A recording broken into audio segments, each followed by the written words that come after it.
င်္ဂလာပါရှင်တနင်္လာသားသမီးလေးတွေအတွက်တပတ်တာကတမနမကလေးကိုပြောပြတော့မှာဖြစ်ပါတယ်တနင်္လာသားသမီးလေးပေါ့နော်ဒီတစ်ပတ်ကာလအတွင်းမှာလုပ်ငန်းကဏ္ဍနဲ့ပတ်သက်တဲ့အခွင့်အလမ်းကောင်းတွေရရှိပါလိမ့်မယ်အဲ့ဒီအခွင့်အလမ်းတွေရရှိလာတဲ့အခွင့်အလမ်းတွေပေါ်မှာမှန်ကန်တဲ့ဆုံးဖြတ်ချက်တွေရွေးချယ်မှုတွေပြုလုပ်ဖို့လိုပါလိမ့်မယ်နော်ကိုယ့်အတွက်အောင်မြင်ရေးလမ်းစာတွေပေါ်ပေါက်လာတဲ့အချိန်မှာပေါ့နော်ဆုံးဖြတ်ချက်တွေမမှားဘူးလို့တဲ့တွေးဝေမှုတွေမရှိဘူးလိုပါတယ်ဒီကြကြငွေကြေးကိစ္စတွေလှုပ်ဆောင်တဲ့အခါမှာလည်းတိကြကြမှန်မှန်ကန်ကန်လှုပ်ဆောင်မှုလိုပါတယ်နော်ကိုယ့်ရဲ့အလုပ်ကိုင်အခွင့်အလမ်းအသစ်တွေနော်ငွေကြေးနဲ့ပတ်သက်တဲ့ငွေလမ်းကြောင်းတွေပွင့်လန်းလာတဲ့အချိန်ကာလမှာကိုယ်တိုင်ကလည်းမှန်မှန်ကန်ကန်တိကြကြနဲ့လုပ်ကိုင်ဆောင်ရွက်ဖို့လိုတယ်ဆုံးဖြတ်ချက်တွေပြတ်သားဖို့လိုပါတယ်နော်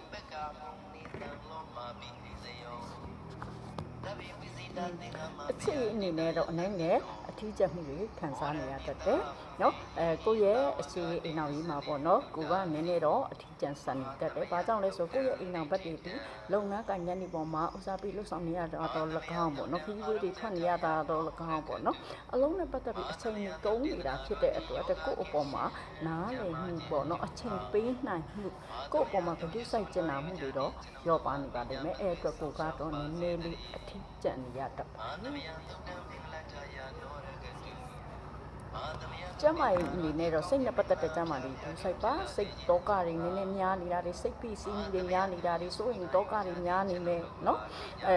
နောက်ပြီးတော့ခါကျတော့မဖြစ်လာသေးတဲ့အကြောင်းအရာတွေပေါ်မှာတွေးပြီးစိတ်ပူနေတတ်တာနဲ့ပဲစိတ်ဖိစီးမှုတွေများပြီးညာဘက်အိမ်မပြောတာတွေဖြစ်နေတတ်ပါတယ်နော်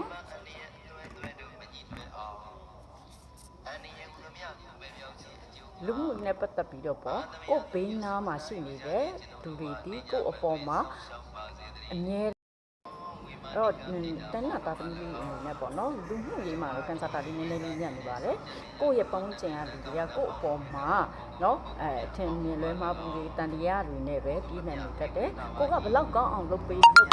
ကိုယ့်ရဲ့အမှားလေးတစ်ခုကိုပဲထောက်ပြပြီးတော့ထိုးချမဲ့သူတွေများနေတယ်ပေါ့နော်အဲ့တော့မိတ်ဆွေစစ်တဲ့မိတ်ဆွေသူတွေများနေတဲ့ကာလလေးဖြစ်နေပါပြီနော်ဒီတော့ကိုယ့်ရဲ့ပေါ့နော်ကန်ဆာတာလေးမှာပေါ့နော်ကျမကြီးနဲ့လူကြီးပိုင်းလေးအနေနဲ့ညံ့နေတာမျိုးလေးတွေတော့တွေ့ရတယ်နော်အဲ့တော့မြတ်စွာဘုရားရှင်ရှိမှာတော်တော်ကြီးချမ်းအေးလေးတွေကိုတစ်နေ့3ချိန်ကပ်ပြီးပါနော်ဒါဟာပေါ့နော်ခொနဲ့သားသမီးအကုန်လုံးလုပ်လို့ရတဲ့ကုသိုလ်လေးဖြစ်ပါတယ်ပေါ့နော်အဲ့တော့ကိုကအခက်ခဲလေးတွေကျုံနေရပြီဆိုရင်လည်းမြတ်စွာဘုရားရှင်ရဲ့ဂုဏ်တော်လေးတွေပွားများတာမျိုးလေးတွေလုပ်ပေးစေချင်ပါတယ်နော်အဲ့တော့ကျွန်မတော်တော်ကြီးဖြစ်ပါတယ်ကံကြမ္မာကိုယ့်ရဲ့ကံကြမ္မာပေါ့နော်အသေးစိတ်တိလူတင်များကတော့တက်တော့ဆက်ပေါက်ကတော့၎င်းပိုင်ပါကတော့၎င်းလာရောက်မြင်မြတ်လို့ရပါတယ်ရှင်အားလုံးကိုကျမလို့ဆက်ဆံတတ်ကြပါစေအသက်ရှိတိုင်းမြင်ကြပါစေရှင်